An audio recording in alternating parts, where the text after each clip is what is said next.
నువ్వు ఇన్ని సంవత్సరాల మందిరం రాబట్టి నీకు ఆ నిరీక్షణ ఉందా? ఉన్న పాటన దేవుడు ఈ రాత్రి పిలుచుకుంటే ఆయన దగ్గర ఉంటన్న నిరీక్షణ నీకుందా? నీ భక్తి నీకు ధైర్యం పుట్టిస్తుందా?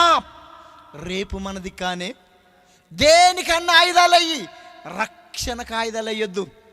మనిషి జీవితం అంట నీటి బుడగ లాంటిదంట, ఆవిరి లాంటిదంట, కుండ లాంటిదంట, విసిరి వెళ్ళి తిరిగి రాని గాలి వంటిదంట. అటువైన గాడుపు ఇటు వస్తాదమ్మా.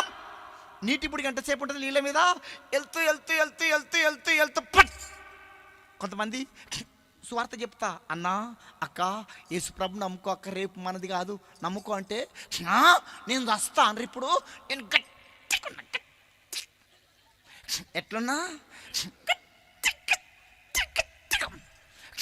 నువ్వెంత గట్టిగా ఉన్నా నీటి బుడగవని మర్చిపోకు. నీటి బుడగ వాస్తవం. మొన్న